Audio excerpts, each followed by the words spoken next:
Whether you are a seasoned financial planner or a newbie in the industry, we often wonder what drives a financial planner to do more than just crunch numbers or close deals. Too often, financial planning gets reduced to selling products or chasing commissions. Clients are handed templated solutions that don't reflect their goals, values, or challenges. Many planners feel the pressure to hit quotas instead of building real relationships. The industry is so full of noise, complicated jargons, changing trends, and promises of instant wealth. There are so many people claiming to be experts, coaches, or using the title of financial advisor. And in the middle of it all, people are left wondering if their future is really in good hands. So the question is, what should guide a financial planner? What foundation should shape every decision, every conversation, and every plan? In this episode, we explore the deeper reasons behind what we do, beyond the tools, the tactics, and the trends. Because when planning is rooted in something greater, the results go far beyond financial. Good evening, everyone. My name is Ryan Daes, a registered financial consultant, a chartered wealth manager, a registered estate planner, and a financial planning advocate. Again, welcome everyone to the fourth and last episode of the RFC Tuesday Podcast Season 9 International Series. Let us thank the IARFC Philippines, the Philippine chapter of the International Association of Registered Financial Consultants, for putting together this podcast. The IARFC Philippines is an association dedicated to the craft of financial consulting. The association is the sole organization authorized to conduct the RFC conversion courses, as well as continuing education in the field of financial consulting. As I mentioned earlier, Season 9 is our international series in partnership with the IARFC headquarters. And of course, this is through the superb support of IARFC Public Relations Officer, Ms. Susan Capa. Speaking of Susan, she is actually going to sit with us as a guest co-anchor for tonight. So, dear fellow RFCs and followers of the RFC Tuesday podcast, let us all give a warm Filipino welcome to IARFC's Public Relations Officer, the very amiable and lovely Miss Susan Capa.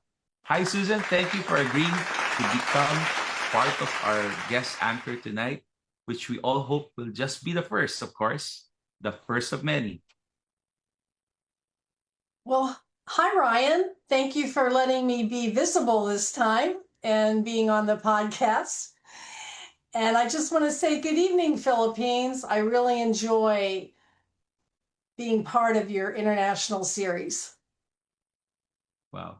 But again, thank you for joining us. So that our podcast regular watchers and followers would get to know you a bit better, can you tell us something about yourself and especially about the role that you do for the global IARFC community? Well, I started in the IARFC about 12 years ago, and in my role now, I do a lot of interfacing with the international chapters and the US chapter also. I work in the public relations. I work on the developing the podcast. I do the register. I'm the editor of the register. And I just bring together a lot of duties for the IARFC, especially in the area of writing and creating some of our marketing pieces. So that's pretty much what I do for the association. And I really enjoy doing it. It's varied. I really enjoy the team at headquarters, the trustees, and now the Philippines chapter, because I've had so much interface with them. I really enjoy being with them for this international series. Again, thank you so much, Susan. To start things off with tonight's episode, will you please do us the honor of introducing our guest for tonight, Susan? I would be happy to. Tonight's guest is Barry Daly, and he's been in the financial planning profession for over 42 years and is the owner and founder of the Great West Network. Its central mission is to help successful financial consultants take their business to the next level. Over his career, he has served in several leadership roles, building organizations that have attracted literally hundreds of experienced and new financial consultants to join their ranks. After Barry graduated from the Brigham Young University with a degree in financial and estate planning in 1980, he started his own financial planning practice through Money Concepts. Barry spent 12 years as an officer of Money Concepts International, Inc., and he was the division manager of CUNA Mutual Group, building a network of more than 600 financial planning centers located in credit unions across the United States and Canada. In 1998, Barry returned to Money Concepts as an executive vice president. In this role, he helped grow Money Concepts to over 650 locations. He is the 2020 recipient of the Lauren Dutton Lifetime Achievement Award for meritorious leadership and service in the financial planning profession. In 2023, he was the recipient of the International Association of Registered Financial Consultants Founder Award. In 2022, Barry retired from his corporate responsibilities of Money Concepts and now dedicates his time with Great West Network and serving the IARFC. His affiliation with the association began in 2008 up until now, and he is serving on various boards and committees. And in January of 2023, Barry was elected chair of the Board of Trustees. The same year, he received the John P. Walsh Award in recognition of the expansion of the financial planning industry and elevation of the profession and supporting of his peers. Barry and his wife Bree have 5 children and 9 grandchildren, and they reside in Afton, Wyoming in the summer and Sedona, Arizona in the winter. In his spare time, he is engaged in cycling, mountaineering, climbing, and exploring the outdoors. Ending our season 9 with a high note, join me in welcoming Barry Daly, MRFC, CFP, Chairman of the IARFC's Board of Trustees. It's great having you again here, Barry. Thank you for gracing us with your presence. Ryan, thank you for the opportunity to be with you and to share some thoughts and ideas with our members. Okay, so can you tell us more about how you got started in financial services? And it was mentioned during your introduction that you were connected to Money Concepts. Can you tell us more about that as well? Yeah, I'd be happy to. You know, I had the good fortune of getting a degree in financial and estate planning from Brigham Young University. And it was actually the first university in the United States that had a degree in financial planning. And so I graduated from there. And during the time I was in college, my father was actually one of the founding fathers of the company Money Concepts. And so they had just started this company, and I was very excited. And so I thought, I'm going to open an office of Money Concepts. And at the time, I lived in Las Vegas, Nevada. So I opened my office in Las Vegas and started, put my shingle out, as they say, and started offering my services to the public.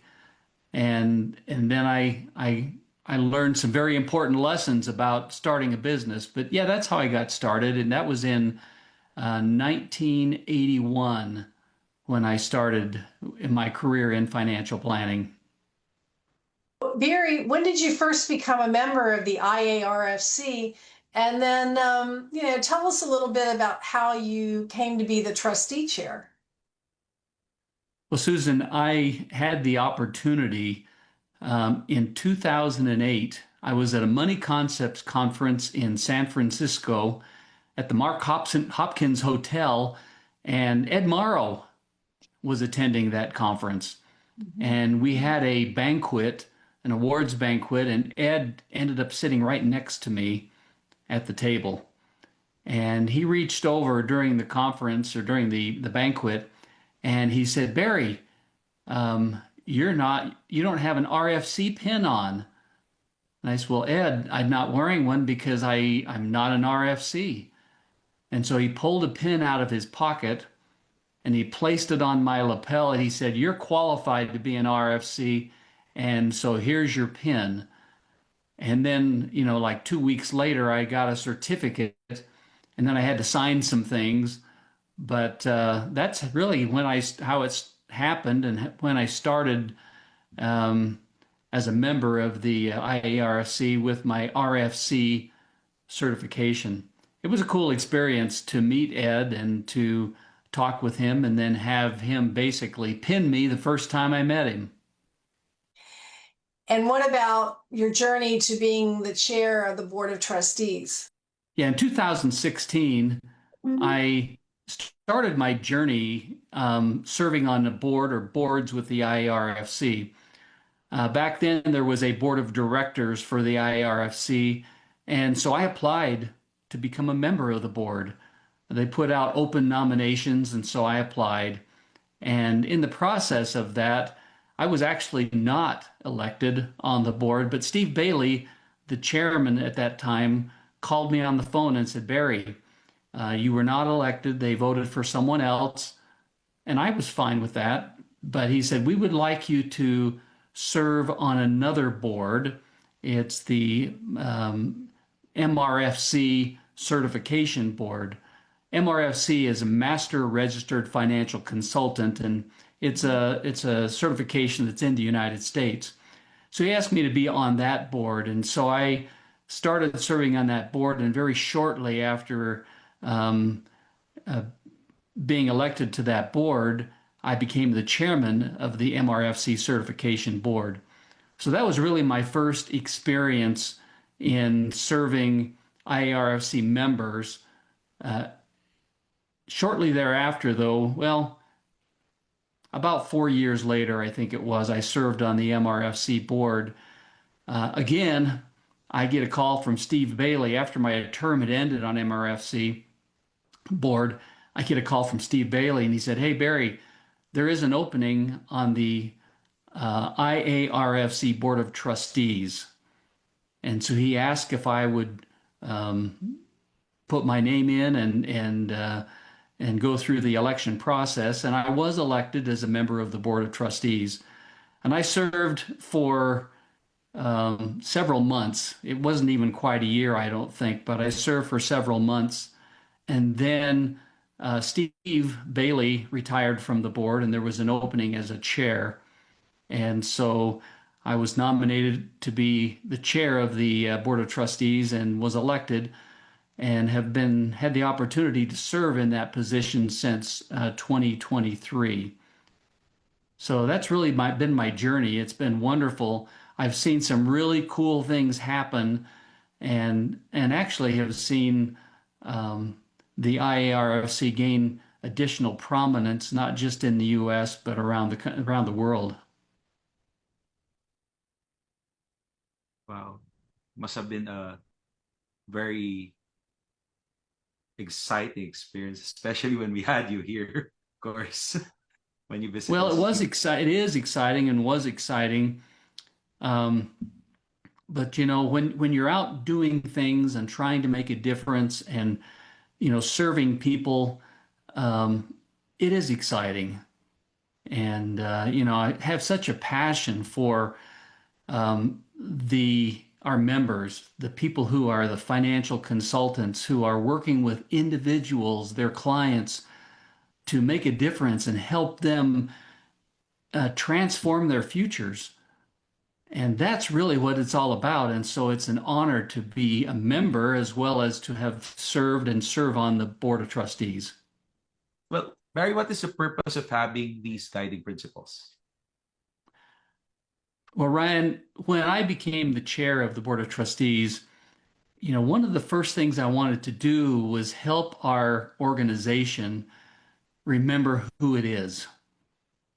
It's interesting, but when an organization is around for a while, sometimes people forget why they exist, why they're there, what is their purpose, what is our mission. And so we went through a process with the Board of Trustees to actually define that. And this took us several meetings. It probably took us 4 or 5 meetings of our board of trustees. And we had a process, and it was kind of an interesting process because we all recognized that we wanted to grow. We have to grow. We have to bring in new members. We have to expand. And so in order to figure out what needed to be done, I actually asked every member of the Board of Trustees to come up with 3 names of individuals that they really respect and had the characteristics that could help us grow. And these were not just people who they knew contemporary, but these could also be people from history. You know, they could pick out George Washington or Abraham Lincoln or whoever they felt impressed by. And then we made a list of the characteristics those individuals had. And we were able then to boil those characteristics down, things like integrity, things like vision, things like leadership. And we boiled it down to 8 words. And these were characteristics that we felt as a board of trustees that we needed to have if we wanted to go forward and really grow and expand the organization. So, you know, that's kind of a long explanation, but that was the process. And it was an exciting process. And the cool thing is we created this together. This is not something that I wrote and I sat down and said, this is what we're going to do. We designed it custom built for the IARFC by the Board of Trustees. And so that's how these guiding principles came to be. And because we created them together, they're also in our hearts.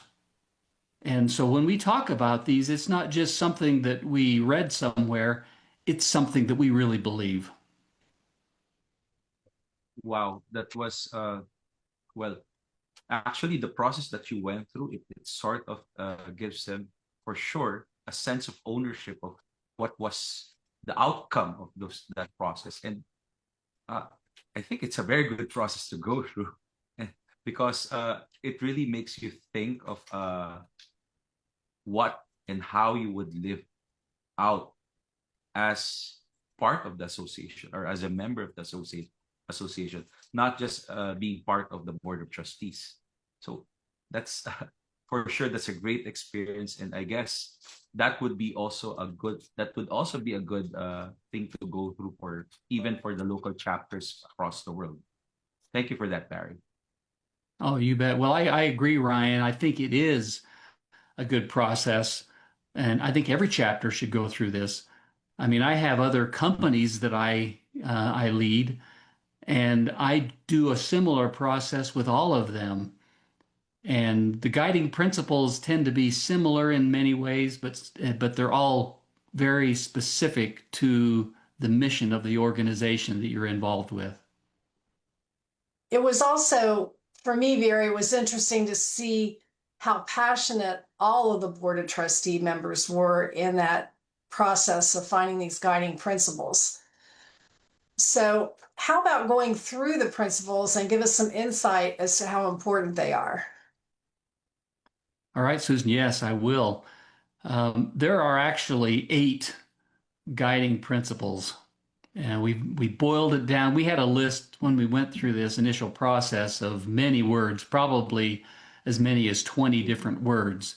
But we really debated and discussed them, and we really boiled it down to 8 words that represent the characteristics we want to have and the principles we want to follow as we grow the organization. And then we develop little descriptions with each of the words. I'm not going to read all of these, but I want to go through each one of them just very briefly so that you can get a feel for why we selected these particular principles to help us lead the IARFC going forward. The first one is vision. Now, you see that a lot in corporate statements and so forth, and it's extremely important. But if you have a clear vision, if you have the clarity of purpose and a clear direction that you want to lead an organization, people like that. People are much more willing to follow you and to participate in an organization if they know you know where you're trying to go and you know what your purpose is. And so that's our first one, is vision and this clarity of purpose. This will help attract people to the IARFC because they are excited about the vision we have for the future. So that's our first one, our first guiding principle. The next one is love. And a lot of times when I tell people that, they kind of smile like, really? Love? Are you kidding me? I mean, this is a business. Why are you talking about love in business? But I truly believe that love this is not romantic love we're talking about here. This is a platonic type of love. But love is a matter of the heart. And if you talk to a lot of financial consultants and you ask them how they feel about their clients, if they're really engaged for the right reason, they're going to say that they love their clients. And we love our members, and our work matters. We're very committed to serve our members in the public, and we use a brand of love we call a committed benevolent interest. And what that really means is we're truly concerned about the outcomes for others, of course, as well as ourselves. So love is a very deep principle that helps guide us in the decisions we make and the plans we put out there for our members. And really very closely connected to love is the word servant. Leadership really is about service. Really good quality leaders are servants to the people that they are leading. And that's why people follow them, because they know that the leader loves them, and then they know that the leader is serving them and helping them achieve their career goals. And as a result, the organization achieves its objectives. And so this idea of servant leadership is really important. The next word is integrity. You see that word a lot. Unfortunately, you don't always see it being followed. But integrity is really about honesty and morality and fairness. And the IARFC has a code of ethics, and we follow those code of ethics. And if you follow those code of ethics, and if you treat people with honesty and morality and fairness, that's a sign of integrity. And integrity, when you really exhibit that, shows that an organization is stable, that people can count on it. They do what they say they're going to do. They finish what they start. So integrity is another bellwether of our guiding principles. Another one here is innovation.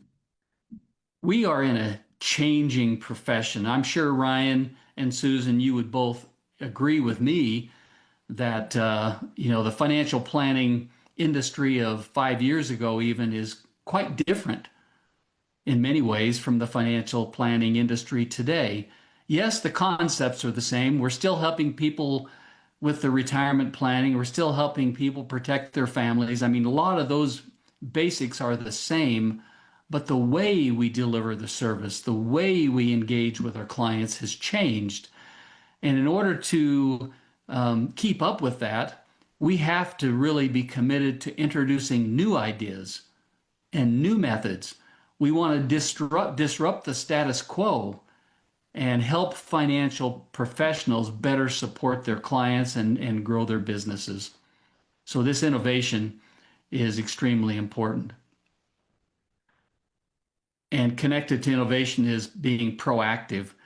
We can't sit on our laurels and wait around for the next best idea to come to us. We have to be proactive. We have to go out and seek out new ideas. We have to innovate. And then we also have to implement new innovations. We have to be proactive in that, and we have to be the catalyst of the changes we want to see happen in our profession. So being proactive is very, very important. The next one is authentic. You got to be who you say you are. And if you're not, then you don't have integrity. You're lying to the public.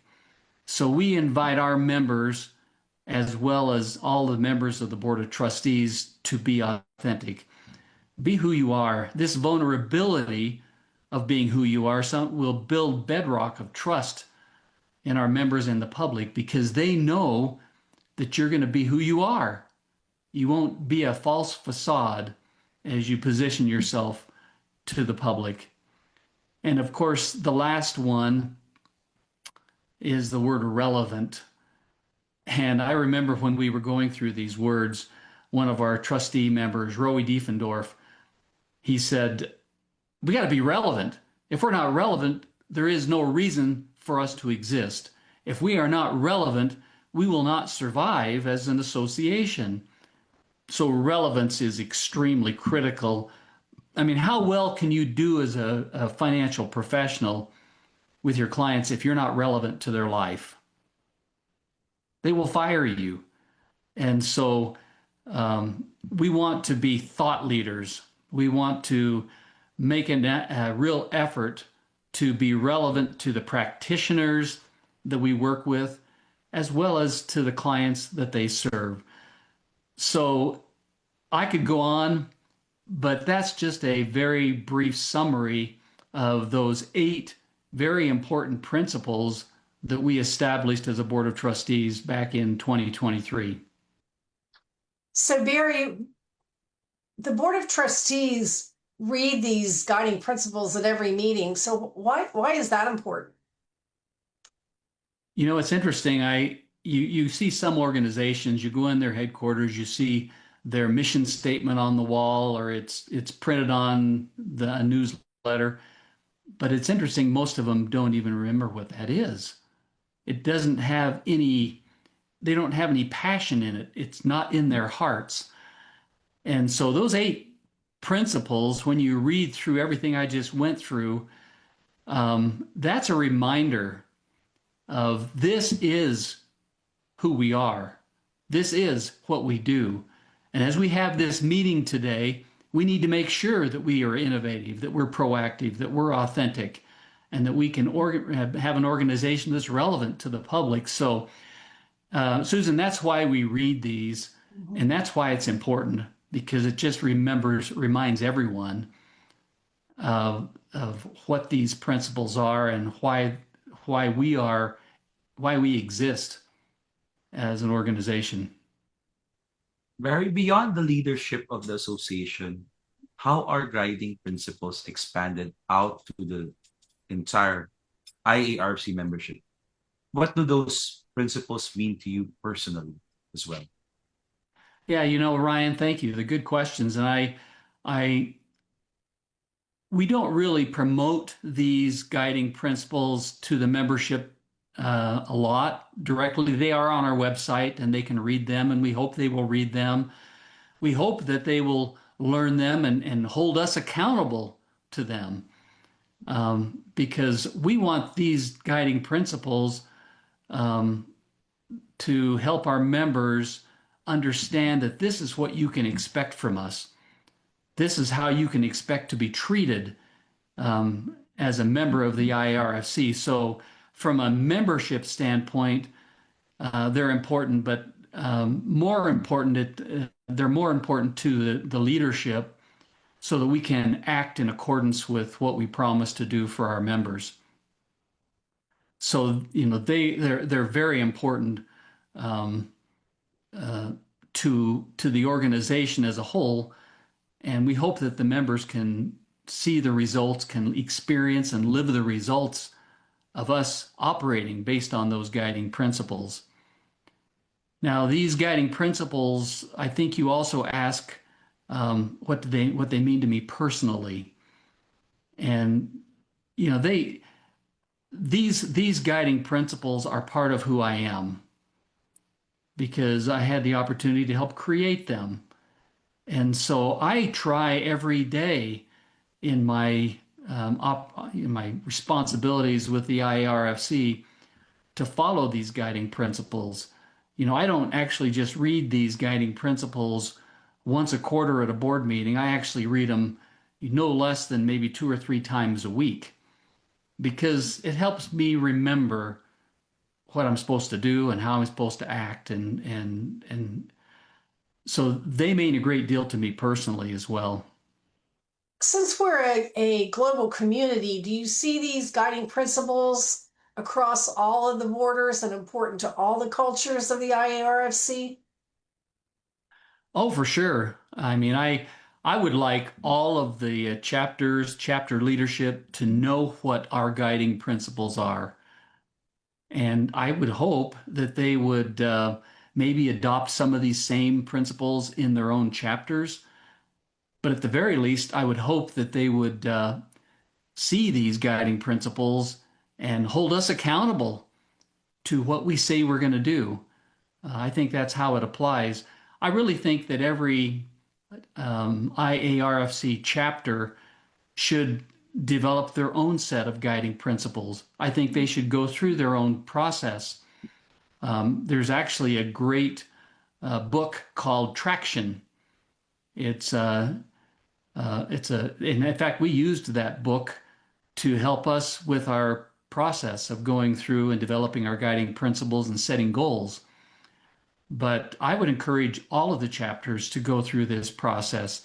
They may discover as they go through this process themselves that they will create, first of all, their own guiding principles, but they'll find also that many of them will be very much the same as what we have created ourselves.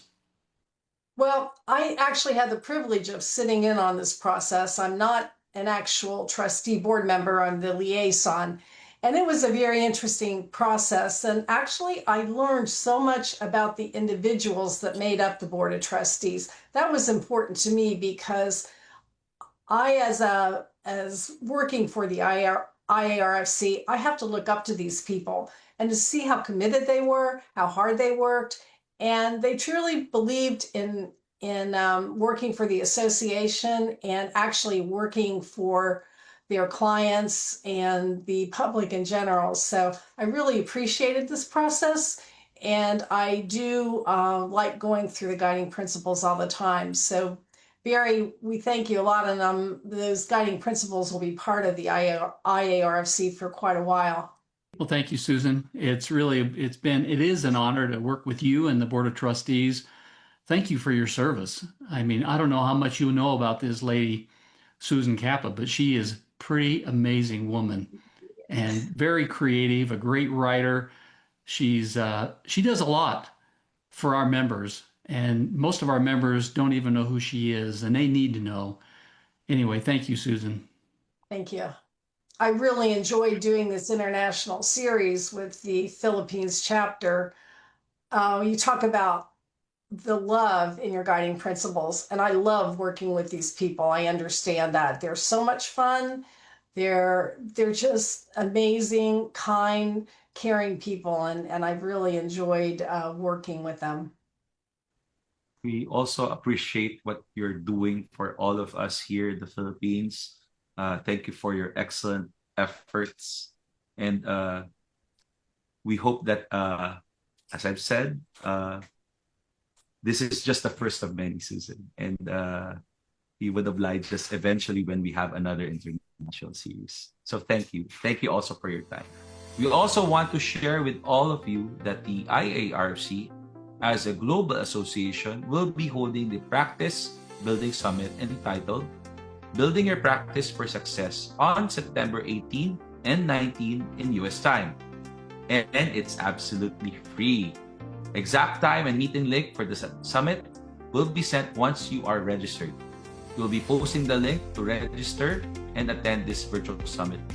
Again, it's for free. So take advantage of it, guys. So register now.